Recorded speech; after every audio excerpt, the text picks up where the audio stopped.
La Hora de la República con Ángel Pasero. Que os manda un saludo a todos y todas y os da la bienvenida nuevamente a la Hora de la República, que tras unos meses de ausencia en nuestras antenas, por problemas burocráticos, volvemos una vez más a estar aquí. Cuando cumplimos 19 años desde 2004, acabamos de cumplir 19 años de estar en antena. Como verás, hemos hecho algunos cambios, tenemos una carátula más viva, más dinámica, para darle otra imagen de lo que queremos, de la República que reivindicamos. El programa de hoy es un programa muy, muy completo.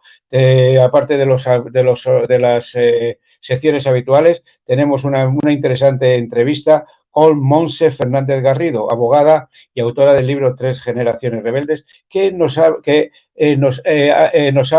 del grave problema que es la pederastia en la Iglesia. Montse ha comparecido ante el Parlamento de Cataluña en una comisión que este Parlamento ha abierto para investigar la pederastia, y en la sesión del mes pasado ahí estuvo Montse. También otro acontecimiento que celebramos que conmemoramos, mejor dicho, es el 200 aniversario del ajusticiamiento del general Rafael de Riego en la Plaza de la Cebada de Madrid. Y también al hilo de esto, el 97 aniversario cuando se cumplió en Madrid el no pasarán, ese 7 de noviembre de 1936, que las fuerzas fascistas se quedaron a las puertas de la capital de España, defendidas por el pueblo de Madrid en defensa de la Segunda República. También queremos destacar en el rincón poético hoy, tenemos un poema interesante, La vida de las mujeres, de Teresa Meneses, que lo recita, lo dramatiza, voz en off, Arantxa. Y sin más, vamos a pasar con nuestro comentario, que lo titulamos Tiempos convulsos para España en un mundo globalizado. Vivimos un momento duro, marcado por las guerras y la crisis económica que de estas se derivan. Ahora, la guerra entre Israel y el pueblo palestino acapara todas las páginas de los periódicos y abre todos los informativos con una información muy sesgada y de parte, ya que mayoritariamente el elenco internacional de naciones está al lado de Israel, un conflicto que se ha internacionalizado con la implicación de Estados Unidos y con una Unión Europea sumisa ante el gigante yanqui, condenando el ataque de Hamás, pero callados ante los crímenes que por orden de Netanyahu están cometiendo Israel en su guerra por expulsar a los palestinos de Gaza y ocupar su territorio con colonos armados y con la orden de disparar a matar si son acosados por la población palestina, que afronta una nueva Nakba como la de 1948 e incluso peor. Ante este panorama, en España vivimos una constante crispación política por una derecha tan poco democrática que cuando no está en el poder todo lo cuestiona y declara ilegal, y que viene de sufrir una derrota en la fallida investidura de Núñez Feijóo, ahora empeñados en una campaña contra la ley de amnistía para los procesados de los acontecimientos derivados del 1 de octubre de 2017, y una consigna bastante cansina de que España se rompe. Campaña en la que también toma parte un sector del caducado Consejo General del Poder Judicial, los señores del PP que están en el Senado y contra la amnistía, aunque aún bueno, pues ya está pues aprobada. Digamos que todos estos que están en contra de la amnistía para lo del proceso de Cataluña es romper España, como decíamos antes, pero cuando se aprobó la de 1977, que punto final a los crímenes del franquismo fue la reconciliación y fue salvar a España. Las manifestaciones, en muchos casos violentas, que en torno a la sede del PSOE, sobre todo en Madrid, pueden volverse contra los instigadores, que como Esperanza Aguirre, que se dejó ver ante la sede socialista, por lo que empieza como un escrache, puede terminar en una tragedia por presencia de grupos violentos de extrema derecha, que además increpan a la policía y les instan a desobedecer las órdenes y ponerse al lado de los manifestantes, como hizo el líder del partido de extrema derecha, que tiene por nombre el de una revista satírica nazi, insinuando que la policía es suya y que está con ellos. Curiosamente, estas manifestaciones son patrióticas. Cuando hay una manifestación, para impedir un desahucio, eso es terrorismo. No vamos a desgranar en estas líneas los indultos y la amnistía tanto de Felipe González como de José María Aznar a golpistas y terroristas, sin dejar de lado la amnistía fiscal de Rajoy para que aflorara el dinero negro de sus allegados que tenían en paraísos fiscales. Pedro Sánchez, esperemos que la amnistía, que el posible nuevo gobierno de Pedro Sánchez suponga un paso importante en plena normalización política y la apertura de una nueva fase de encuentro entre la sociedad catalana y el resto de España, como aseguran algunos juristas. Lo que sí está claro es que la amnistía despenaliza algo que se hizo en algún momento, pero no es una franquicia para repetir aquello por lo que se ha amnistiado.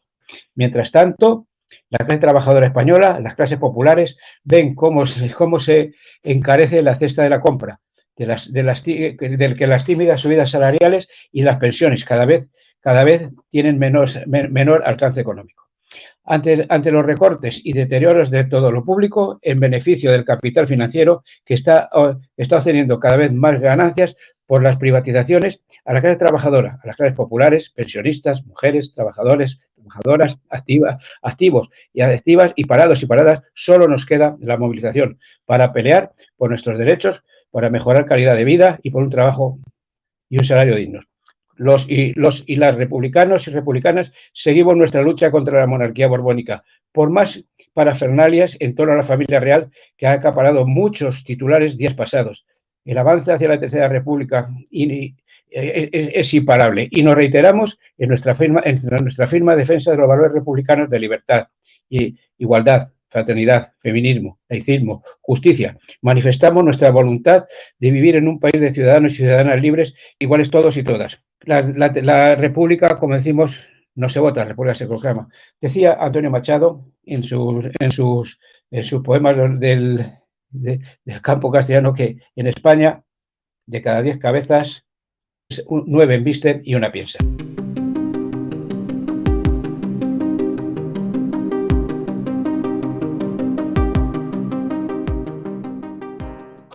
Continuamos en el programa La Hora de la República y hoy tenemos unos días en torno a este primero de mes de noviembre, justamente, concretamente el día 7. Bueno, pues tenemos dos acontecimientos históricos muy importantes en el tiempo. El día 7 se cumplen 200 años del ajusticiamiento, digamos el ajusticiamiento de Rafael del Riego, el general que logró en 1820, que luchó contra el régimen absolutista y represor de Fernando VII y que abrió un trienio constitucional que luego el rey Felón, el Mastuerzo de Fernando VII, se encargó de esto, e incluso pues hoy, ese día 7, decimos, se cumplen los 200 años de su ejecución en la Plaza de la Cebada de Madrid. También otro acontecimiento importante, y son 97 años, aquel día 7 de noviembre de 1936,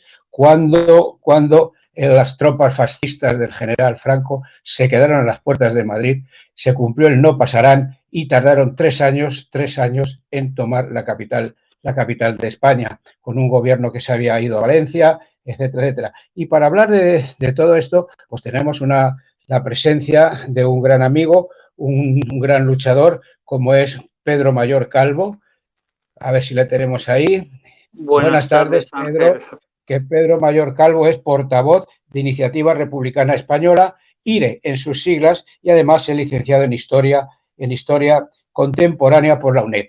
Pedro, pues muy bienvenido a La Hora de la República. Muchas gracias muchas gracias por invitarme por primera vez y espero que sea la primera de muchas intervenciones en esta Hora de la República, ¿no? Y he escuchado atentamente las referencias que has hecho, y sí, son dos acontecimientos muy importantes, los dos, primero, pues Rafael del Riego Flórez, asturiano de Pro de Tineo concretamente, era de clase acomodada, ¿no? Y se da la situación de que su hermano llegó a ser canónigo, o sea, fue parte del hermano, los dos hermanos, pues en esa España, pues tuvieron que tomar la decisión para subsistir pasando por la Universidad de Oviedo, ¿no? Llegó hasta general, llegó hasta general y, bueno, un personaje curioso que forma parte de una generación de militares liberales que conocen la cultura francesa y conocen lo que fue los principios de la Ilustración y del movimiento regeneracionista francés, ¿no? O sea, un periodo curioso, ¿no? Sí, sí, un periodo curioso, bueno, que empieza en el pueblo, en el municipio de Cabezas de San Juan, bueno, en la provincia de Sevilla. Eso es posterior a la Constitución de 1812 que había jurado o prometido Fernando VII, que porque anteriormente había traicionado a su propio padre en Fontainebleau, poniéndole en manos de Napoleón a toda la dinastía borbónica. Y lo que pasa en Sevilla, en el pueblo sevillano de las Cabezas de San Juan, es la gota que colma un vaso, sublevándose para que se recuperen los principios constitucionales y liberales de 1812. O sea, dura poco tiempo, son 3 años, en política y en historia es muy poco tiempo y las consecuencias pues fueron muy sangrientas, con las derivas diferentes, guerras carlistas, cantonalismo, etc., hasta llegar a la Primera República, después del asesinato de Prim, que fue otro personaje muy importante en la España del siglo XIX, ¿no? Quiero destacar también, al mismo tiempo que a Riego quizás sea el más conocido, debido a que se ganó a su tropa, se ganó a la gente, se ganó por donde pasaba su carisma. Era bastante peculiar, abierto y sincero. Iba directo, pero al mismo tiempo otro de los personajes más desconocidos y ocultados, que fue el empecinado que sí, también tuvo mucho que decir y ocultado por no ser precisamente de las mismas raíces que podía ser. También lo ejecutaron. También lo ejecutaron a Juan Martín del Empecinado. Sí, vuelvo a decir, hay que destacar una generación de militares liberales totalmente regeneracionistas que pasaron por, pues desde la gente que luchó en 1805 en la batalla de Trafalgar, traicionados por Villeneuve y ganados por el inglés, por cierto. Fecha histórica que los ingleses celebran, el 21 de octubre de 1805, pues 21 de octubre lo celebran los ingleses, cosa que nosotros no. Obviamente fue una derrota desastrosa y fue una traición del Villeneuve, pero bueno, eso nos lo contó muy bien pues un diputado republicano llamado Benito Pérez Galdós, diputado de la coalición republicano-socialista, junto al doctor José Ezquerro y junto al fundador del Partido Socialista Obrero Español, el abuelo Pablo Iglesias Posé. Sí, hablabas de una generación de generales, de militares de aquella época, pues estaba Espocimina, estaba Díaz Porlier, es decir, Sí, sí. el general nazi, es decir, toda a todos les movía el acabar con el absolutismo. Esto porque nadie mejor que tú, de los que estamos aquí, para decirnos que lo que ocurrió, ¿no? Con el Fernando VII traiciona a su padre, al Carlos IV. Bueno, que ya permite la entrada de Franco y tal. Oye, esto de los traicionar al padre es muy normal en los Borbones.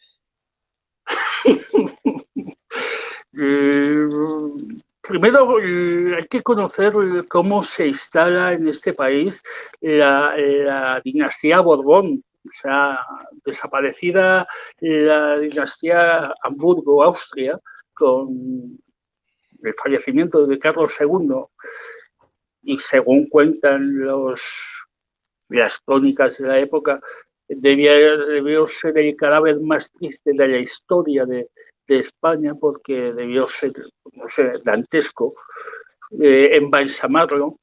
El caso es que las disputas por la sucesión pues acaban en una parte de los sucesores de la dinastía francesa, que no estaba muy bien vista por el resto de las dinastías dominantes en Europa. O sea, se habían dividido los apoyos entre los Borbones, que estaban apoyados por los zares, y por la dinastía inglesa los otros, ¿no? Por decirlo de alguna manera. Y claro, aquí nos tocó la parte más oportunista y arribista de los Borbones. O sea, no, ni más ni menos, la parte más oportunista, que iba a lo suyo, tanto en Francia, y quiso hacer lo mismo en España. O sea, no es sorprendente el comportamiento de los Borbones, herederos de la famosa Flor de Lis. Volviendo a Riego, a nuestro admirado Rafael del Riego y Flores, ¿por qué cae en desgracia? ¿Qué le lleva a ser detenido? Creo que fue en la Carolina, en Jaén. Sí, pero fue una época. Riego tenía un prestigio ganado durante la Guerra de la Independencia, que le hace conocer la geografía española y codearse con los ilustrados militares de esa generación, compartiendo pues estrategias y muchas filosofías, conocimientos que vienen desde fuera, ¿no?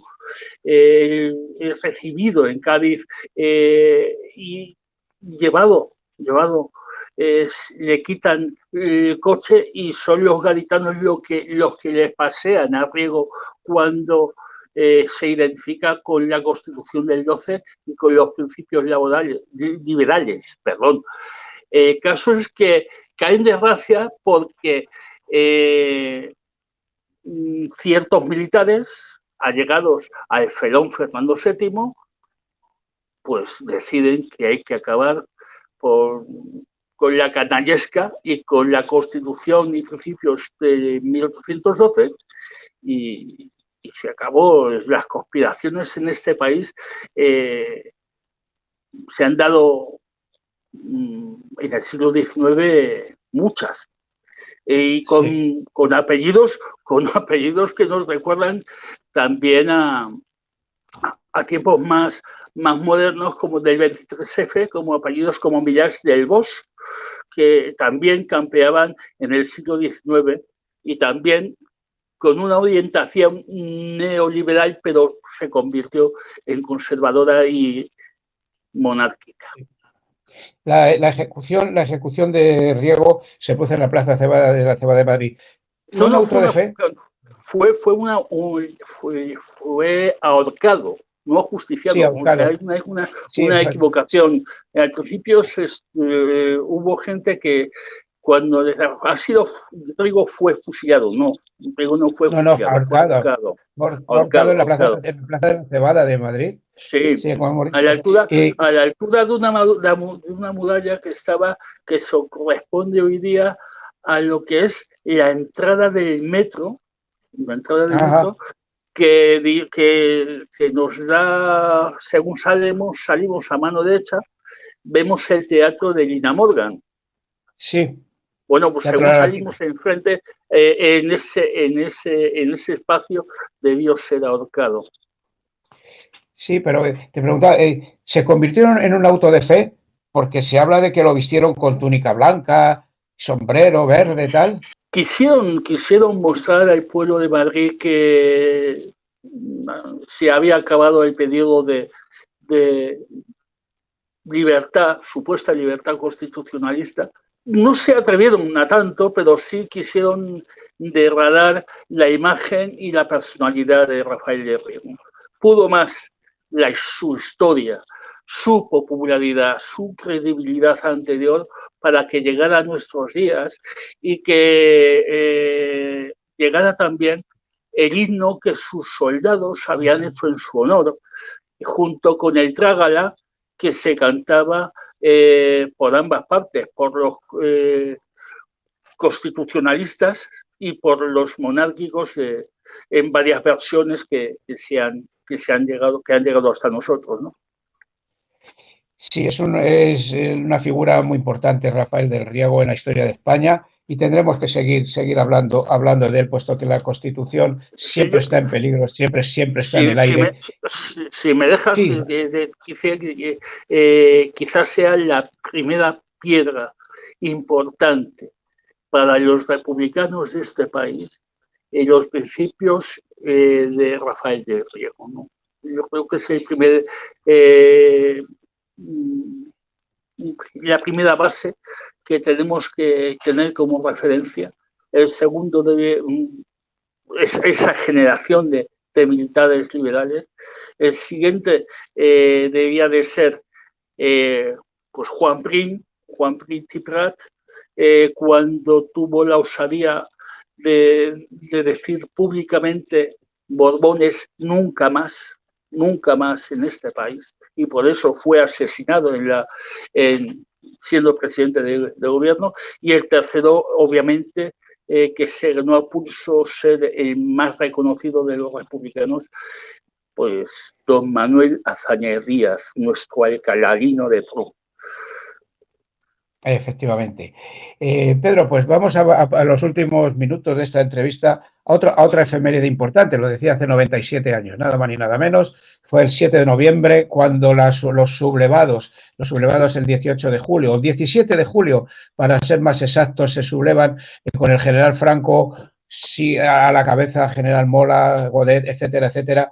Y el pueblo de Madrid, los milicianos de Madrid, bajo el mando, esto ahora tú me lo ratificas, del general Miaja, detienen a las tropas fascistas pues en la casa de campo prácticamente. Sí, hay una anécdota, Pedro. Sí, decía, te preguntaba, para darte paso, hay una anécdota verídica de que se cogió prisionero a un oficial rebelde, y ahí se encontraron todos los planos de cómo iba a ser la toma de Madrid. ¿Qué hay de eso? Sí, es verdad. Primero, quien mejor relata todos los acontecimientos de ese día es alguien que los vive. Primero voy a contestar lo que me fue un correo de una moto en el que quería atravesar desde Moncloa a Carabanchel las órdenes de una parte a otra, ¿no? Y una partida de milicianos de la CNT le detienen y se desarticula y se puede articular la defensa organizada de Madrid, ya que había llegado a Madrid, como bien relata con lo que conocemos relatado por don Arturo Barea en La forja de un rebelde, ¿no? Que vive los acontecimientos y traslada esa información también al Ministerio de a lo que queda del ministerio, ya que se había ido todo el mundo quizá de los que antes supieron que el gobierno se había ido a Valencia fue Arturo Barea, y tuvo la frialdad y la sensatez de tomar decisiones sin tener un carnet de partido político. Y el frente siempre se definió como frente populista, o sea, siempre de izquierdas, y no solamente tuvo el carnet de la Unión General de Trabajadores. Yo vuelvo a aconsejar dos libros. El primero, que es la trilogía de su vida, La forja de un rebelde, de don Arturo Barea, y otro, pues, que le he recomendado ya, y no me cansaré de hacerlo, más desconocido, que es contra el fascismo, ¿no? Y en estos momentos hay que saber parar el fascismo, uniéndolo con los acontecimientos que estamos viviendo en Madrid y en este país, que nos quieren volver a las andadas. Y a las andadas, pues, me ha llegado hace un rato que para el próximo sábado tienen convocadas algaradas festivaleras, como yo les llamo, en todo el país, en frente de las sedes del Partido Socialista y de todo lo que se oponga la izquierda. Que lo hagan, que lo hagan, que lo hagan. La gente responsable y honesta de este país tiene que estar y va a estar a la altura de la historia y de las circunstancias, y se van a descalificar solos. Ya lo están haciendo. Una pregunta que le tendría que hacer a los gobernantes de esta ciudad es: ¿dónde se han metido los policías municipales de Señor de Almeida, que pagamos todos los ciudadanos madrileños? No se les ha visto, ni se les ve, ni se les ve por ningún barrio. No se les ve. Pero bueno, la historia es la que es, y yo creo que antes o después las cosas vuelven a su cauce, y la sensatez del que piensa dejará en evidencia a los que embisten, como decía Machado. Sí, como empezábamos nuestra charla. Sí, ciertamente extrapolar lo que ocurrió hace 97 años con la defensa de Madrid. Hoy la defensa de Madrid también pasa otra vez por la defensa de la democracia, por la legalidad, porque la derecha, como todos bien sabemos, si no están gobernando, todo lo demás es ilegal. Y en mi opinión, estamos en es un momento grave, porque se empieza por cuestionar a un gobierno legítimo, como es el que puede salir de Pedro Sánchez, porque sabemos todos que la mayoría no es lo que votamos los ciudadanos, sino la mayoría que se forma en el Congreso. Entonces, yo creo que esto es una responsabilidad de todos, y como tú bien decías, Pedro, tiene que haber esas cabezas que embisten, que dejen de embestir y se centren en lo que realmente nos importa. Yo, entre otras cosas, yo coincido con lo que acaba de decir. También le pediría al gobierno que salga, que tome, que haga modificaciones para un futuro. Yo creo que son necesarias, y nosotros los republicanos tendríamos que ser consecuentes. Nosotros como republicanos creemos en el sistema unicameral, o sea, no tiene razón de ser el Senado, que está siendo, pues, un refugio para elefantes, dinosaurios y sueldos de agradecimiento a los que anteriormente habían ocupado posiciones de prestigio y privilegio en los diferentes partidos políticos. El Senado no representa a los territorios de las comunidades autónomas, ni su función tiene que ser la de fiscalizar nada. No veo al lugar la función del Senado. Yo creo que hay que plantearse también que si creemos en los principios y valores democráticos, como republicanos tenemos que recuperar lo que Julio Anguita González hace mucho tiempo anunció. La democracia pasa por la modificación de los principios de elección. Listas abiertas, por favor. Listas abiertas de nuevo para que sean los diputados directamente los que den la cara ante los electores y no se refugien detrás de las siglas. Exactamente. Así Me parece que sería fundamental hacer ese tipo de modificaciones para que el sistema democrático en el que creemos los republicanos calle y eche raíces. Sí, una otra modificación que cabe es la recusación de los cargos públicos, que si no cumplen con lo que nos han prometido, se pueden ir. Pedro Mayor Calvo, presidente de Iniciativa Republicana Española y licenciado en Historia Contemporánea, es un placer siempre hablar contigo. Lo hacemos en diversos sitios y bueno, pues volveremos a hacerlo aquí en la radio porque tenemos mucho que contar. Pedro, si permites terminar invitando a los oyentes que pudieran estar escuchándonos a participar el próximo sábado 11 de noviembre en un acto homenaje que hacemos a Rafael de Riego y Flores en la Fundación 26 de diciembre aquí en Madrid. Si alguien en la calle Fray Ceferino González 4, en Metro Tirso de Molina, ¿no? Y estaremos allí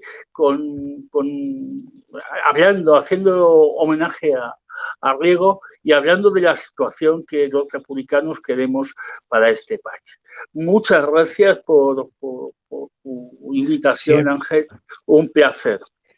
Siempre gracias a ti. Un abrazo fuerte y camarada, amigo, salud y república. Salud, acierto y república.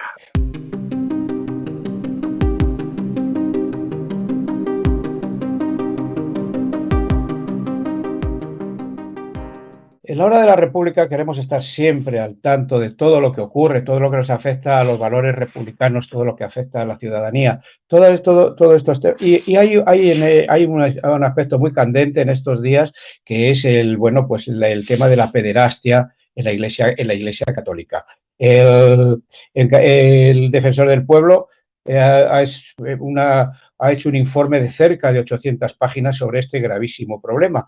Pero antes también, el día 2 del mes pasado, de febrero, en una comisión del Parlamento de Cataluña sobre la pederastia de la Iglesia Católica, bueno, pues hubo una comparecencia externa en la que estuvo nuestra amiga y admirada Montse Fernández Garrido, que es abogada y autora del libro 3 generaciones rebeldes.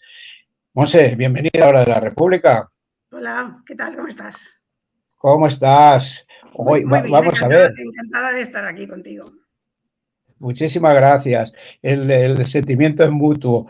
Oye, vamos a ver. El Parlamento de Cataluña ha creado una comisión para investigar estos temas, ¿no? Sobre la pederastia de la Iglesia Católica. Tú estuviste en una comparecencia externa. ¿Por qué estuviste y qué supone esta comisión? Bueno, es la primera comisión que se ha hecho en el Estado español sobre este tema, porque es un tema que evidentemente nos interesa mucho. Se están haciendo cosas parecidas en el resto de Europa y en muchos países está saliendo lo mismo que aquí, un montón de curas pederastas, a pesar de que la Iglesia, sobre todo la española, está negándolo. Están hablando de cifras ínfimas, incluso están diciendo que no hay que castigar, porque castigar no cura. Y por lo tanto, pues nada, el perdón, ellos siempre hablan del perdón. Yo estuve en esa comisión como experta porque desde el año 2016 estoy haciendo cosas en el tema. Y bueno, cuando quieras te las explico. Sí, adelante. Bueno, en el año 2015 en la televisión catalana, en TV3, hicieron un programa, un documental magnífico sobre el tema de la pederastia. Se llamaba Los internados del terror. Era en catalán en principio Y el documental, que como digo era magnífico, tenía la intervención de varias personas, hombres y mujeres ya mayores, de 40, 40 y pico, 50, que habían pasado por centros religiosos y que habían sufrido terriblemente. No solamente por el tema de la pederastia, sino también porque, aparte de abusos sexuales, tenían maltratos físicos, explotación laboral y prácticas médicas dudosas. Ese programa, bueno, nos impactó muchísimo a toda la gente catalana y pensé en la necesidad de hacer algo más para que se conociera el problema y el programa. Entonces se me ocurrió redactar un texto y recoger adhesiones. En ese texto yo explicaba cómo había sido el programa, explicaba que los niños y niñas que estaban en centros religiosos, que eran o personas pobres o personas republicanas, que en lugar de protegerlos, alimentarlos y educarlos y cuidarlos, los habían maltratado de todas estas maneras.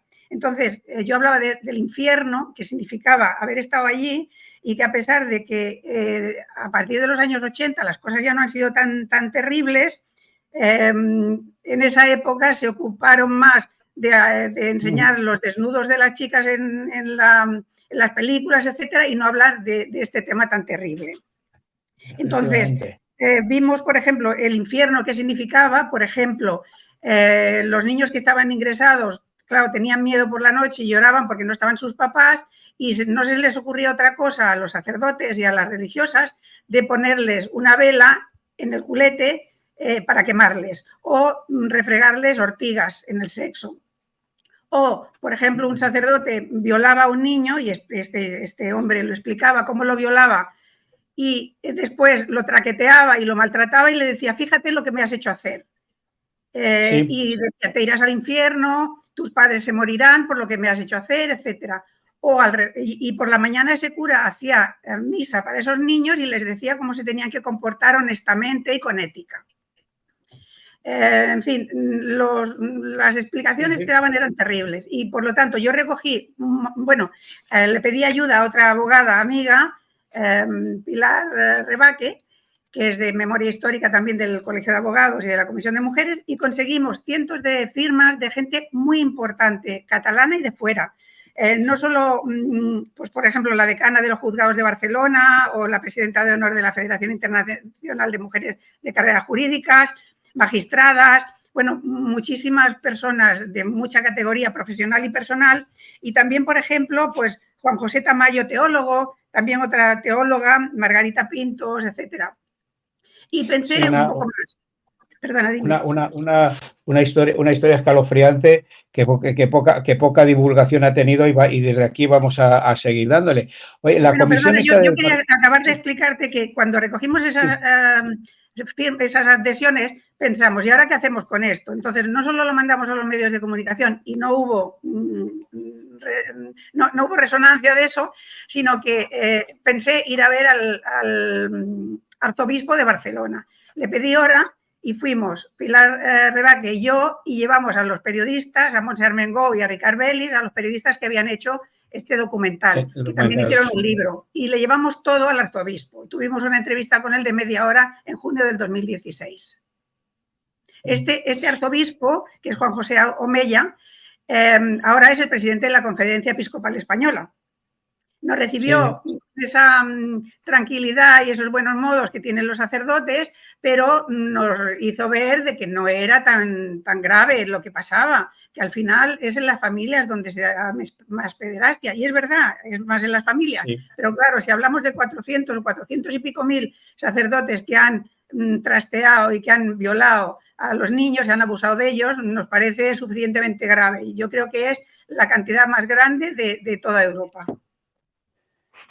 Escalofriante las cifras, sí, que amiga Montse. En la comparecencia tuya en el Parlamento de Cataluña, sí. ¿Qué eco tuvo esa comparecencia entre los y las diputadas que componen ese Parlamento?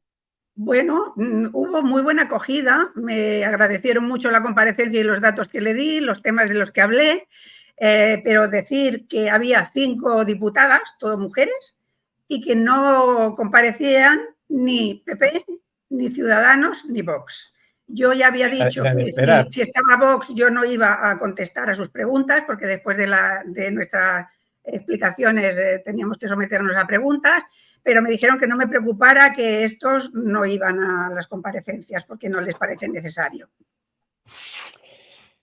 Pues también había en esa comparecencia tuya, había un abogado, perdón, un juez. Un juez, sí. Ese juez resulta que no lo sabíamos, pero estaba muy vinculado a la Conferencia Episcopal Española. Era un cristiano muy, muy activo, muy de misa dominical y yo creo que diaria, y fue el que más decepcionó, por lo menos a quienes somos de izquierdas, y dijo cosas muy poco sensatas, para mi entender.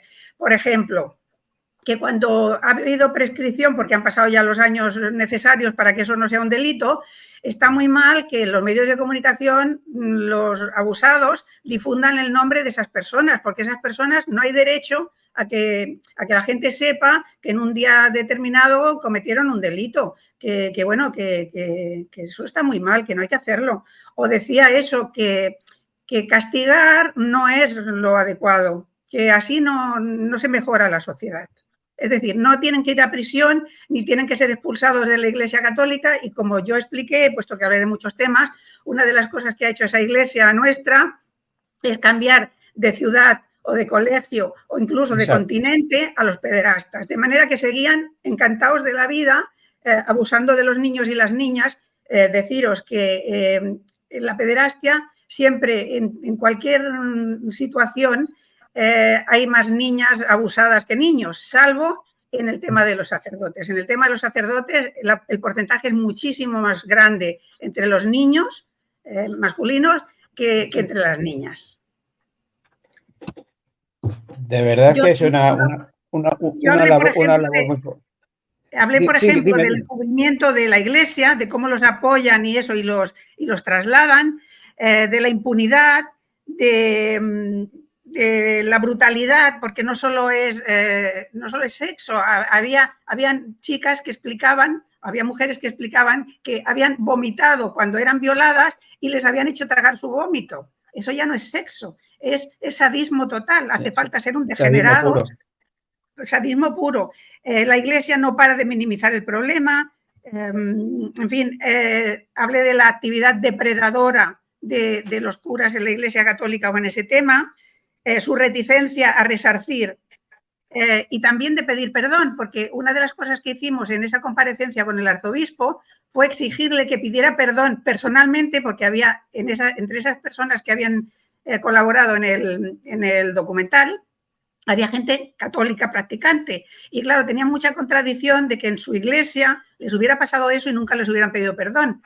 Le exigimos que pidieran perdón, él lo consultó con la Conferencia Episcopal Catalana, que es un poco más progre que la española, y le dijeron que de ninguna manera, que no pensaban pedir perdón. O sea que en el 2016 el arzobispo de Barcelona se negó en nombre de la conferencia a pedir perdón a los abusados. Montse, tú que llevas mucho tiempo trabajando este tema, ¿esperabas la respuesta esta del defensor del pueblo? ¿Sabíais de que se estaba preparando este informe de cerca, nada más y nada menos que cerca de 800 páginas? Sabíamos.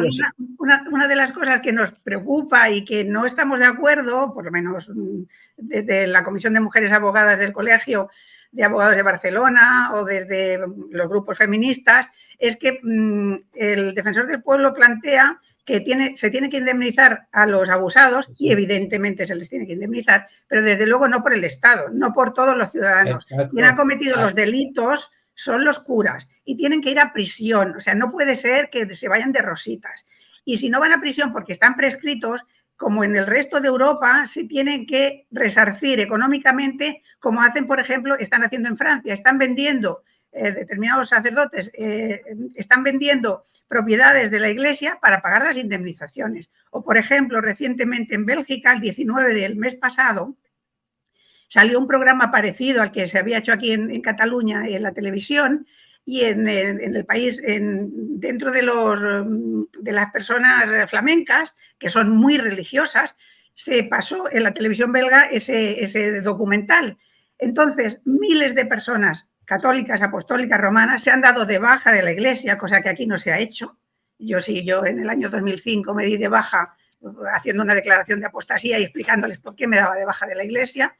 Y inmediatamente tanto el Estado como la Iglesia belga han decidido expulsar de las residencias a los curas ancianos que estaban, a los abusadores, los han expulsado de allí y les han quitado la paga, esa paga mensual que tienen. Por lo tanto, aunque se haya prescrito el delito, esos curas tienen que pagar de alguna manera y una de las maneras es indemnizando a las víctimas. Sí, que en el informe del Defensor del Pueblo efectivamente se dice que se deberá prever de fondos públicos para esto. Y quizá lo que había que hacer era, por lo pronto, eliminar la crucecita de la declaración de la reina, de la declaración de la renta, para que a la Iglesia no le vaya ese dinero público. Hay un montón de dinero público que le va a la Iglesia de muchas maneras, muchos impuestos que no pagan, etcétera. Y no puede ser que en un país que no es laico, pero es aconfesional, se le esté tratando todavía como si estuviéramos en el franquismo. Ya está bien, o sea, el PSOE tiene que empezar a plantar cara y a decir ya basta, que no puede ser que se siga mimando de esa manera a una Iglesia que no se está comportando como debe y que sigue negando cosas y minimizando cosas terribles. Sí, porque aquí enseguida se habla de la prescripción, de que esto ocurrió en otros tiempos, que también ha habido un obispo por ahí que ha dicho que no se puede, con la visión de hoy, no se puede ver lo que ocurrió hace 40 años. Exactamente, era una de las cosas que yo quería comentar. ¿Cómo se puede decir que no se pueden ver esos abusos con la mentalidad de hoy, sino de hace 40 años? Es que hace 40 años era moral, era decente, era honesto, y no era delito violar a un niño, violar a una niña. O sea, no se puede decir esas barbaridades. Sí. Perdona, yo quería decir también que la única que 2 años después de haber hecho todo este trabajo que habíamos hecho en el 2016, escribió un artículo magnífico, fue Cristina Fallarás, que lo titulaba Ortigas en las partes íntimas, las vejaciones de sacerdotes en los internados franquistas. Hizo un artículo fantástico explicando, por ejemplo, que en muchos países han abierto expedientes sobre los abusos y han pagado. En Estados Unidos, en el 93, 98, 2002, 2004, 2008, 2010, la Iglesia estadounidense se ha quedado pobre en comparación hace unos años porque están pagando infinidad de dinero porque el número de abusados es inmenso. En Francia, en Austria, en Reino Unido, en Australia, Holanda, Chile, Alemania y ahora, como decía, en Bélgica. No puede ser que la Iglesia española sea la única que se niegue a hacer un poquito en un tema tan sangrante. Sí, y además amparada por el gobierno de turno, en este caso por el gobierno que se titula progresista porque como sabes, Monse, en el programa que han firmado PSOE y Sumar, para nada se habla de la laicidad. Ni nada de esto, ni de los niños robados, ni de muchísimas cosas, tropelías que se han estado cometiendo durante años. El que el Defensor del Pueblo haya entrado va a cambiar en este tema, ¿va a cambiar algo? ¿Puede despertar conciencia? Que sí, que un poquito sí. De todas formas, quería ir un poquito detrás porque has hablado de niños robados. En mi libro, en 3 generaciones rebeldes, yo hablo del tema de los niños robados. Hay unos 300.000 niños robados a familias pobres, sobre todo a madres que eran o que se decía que eran solteras pobres y a ser posible rojas. Y en el juzgado hay solo unos 2.000 asuntos. Yo fui una niña que seguramente iba a ser robada. Me pusieron los apellidos, nací en la maternidad de Barcelona, de madre pobre, teóricamente soltera, porque no se podía casar con mi padre, y roja, y eso, me vendieron seguramente a una familia rica catalana. Por suerte mi madre, a la que trataron fatal durante 3 días las monjitas, me agarró sin tener el alta y me salvó. Me llevó para casa, pero las niñas y los niños o se les regalaban a gente de franquista, yo nací en el año 54, o gente del orden, evidentemente, o se vendían a precio de un piso de Madrid o Barcelona. Y eran las niñas las que costaban más porque las hacían, las utilizaban de criadas en casa. Sí, sí. Sí, el libro Tres generaciones rebeldes, de que hablamos aquí en la hora de la República, también en nuestro espacio abrimos un libro. Oye, vamos a, ¿te parece que comentemos algo del libro, de todas las propuestas que había? Había un homenaje para tu abuelo, para el guerrillero Olla Fría. Olla Fría. ¿Cómo ha quedado eso? Mira, el libro ha tenido un éxito alucinante. Me han escrito cosas y se ha publicado reseñas magníficas, hermosísimas. Gente de todo tipo de cultura, desde los más prestigiosos a las señoras que fregan suelos, me han dicho cosas hermosísimas, pero quizás de lo que estoy más orgullosa es de que Paul Preston, el magnífico historiador inglés, me escribió. Y desde entonces somos amigos, me escribe muy a menudo, en catalán y en castellano, me escribió para decirme que mi libro es fascinante. Es un libro sencillo de leer. Bueno, cuando yo trabajaba de abogada defendiendo mujeres, las clientas me decían, usted no parece abogada, porque la entiendo cuando habla. Pues el libro es igual, se entiende perfectamente. Digo muchas cosas y muy claras. Entonces, sobre mi abuelo, aparte de tener mucho éxito el libro y de haberme oído más de 1000 personas en las presentaciones, que he hecho 18, me han contactado para hacer en institutos de enseñanza media y en la universidad para que explique la historia de mi familia y tal.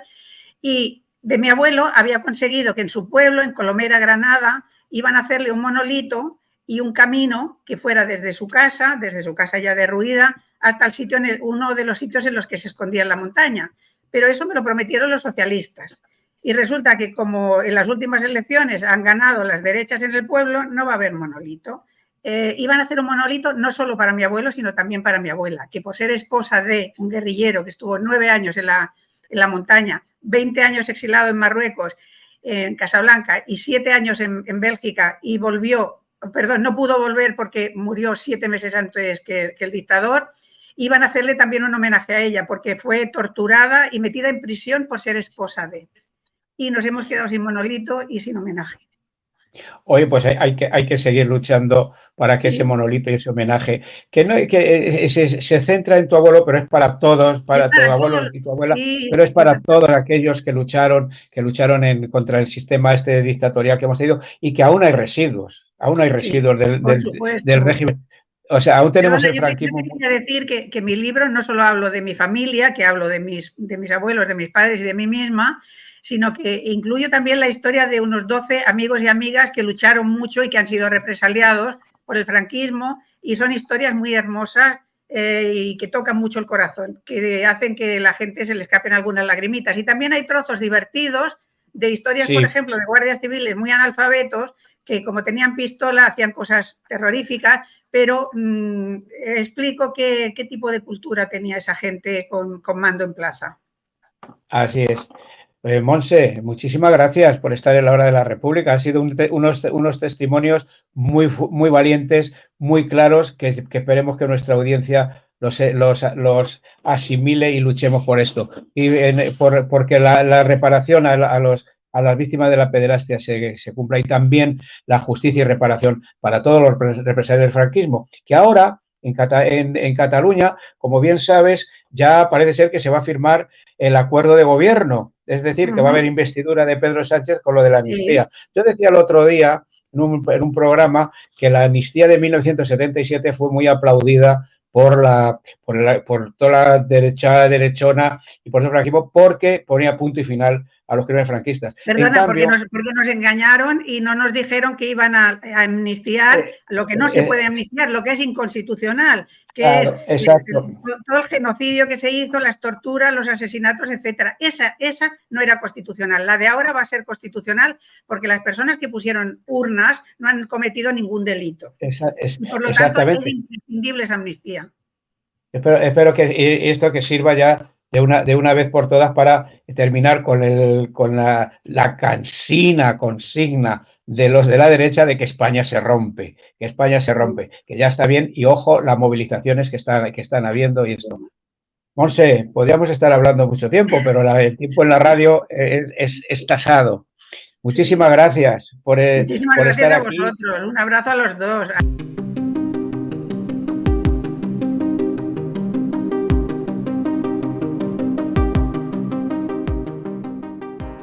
Tras la charla que hemos mantenido con Monse Fernández Garrido, vamos a resaltar algunos valores republicanos y que son recogidos de fragmentos de la Constitución aprobada el 9 de diciembre de 1931, la Constitución republicana, que dicen así: el trabajo, en sus diversas formas, es una obligación social y gozará de la protección de las leyes. Esto es el artículo 46, párrafo primero. Seguimos. Al servicio de la cultura es atribución esencial del Estado y lo prestará mediante instituciones educativas enlazadas por el sistema de escuelas unificadas. Esto se refleja en el artículo 48, párrafo primero. También más adelante dice en otro artículo, en este artículo, la República legislará en el sentido de facilitar a los españoles y españolas económicamente necesitados el acceso a todos los grados de enseñanza, a fin de que no se hallen condicionados más que por la aptitud y la vocación. También está en el artículo 48, párrafo cuarto.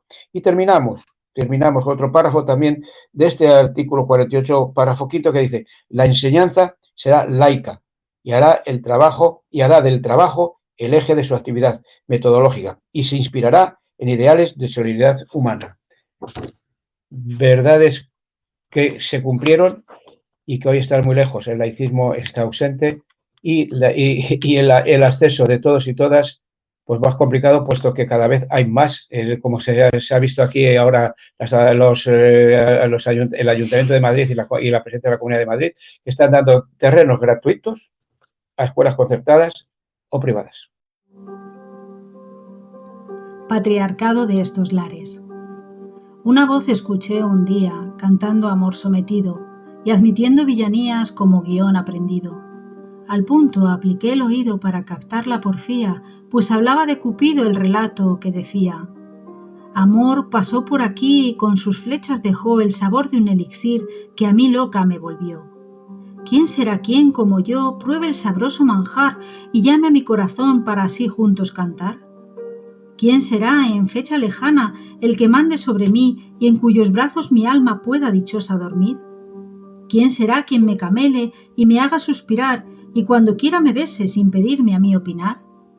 ¿Quién será mi Dios, mi dueño? ¿Quién mi amor conseguirá? ¿Quién me brindará su pecho y quién me protegerá? ¿Quién será quien me convierta este anhelo en realidad, tener un hijo en quien pueda mis sueños depositar? Y que duerma en mi regazo y que me llame mamá y que yo pueda besarlo y amarlo sin descansar. ¿Quién me hará junto a mis sueños lograr la felicidad? ¿A quién diré yo te quiero? ¿Quién te quiero me dirá?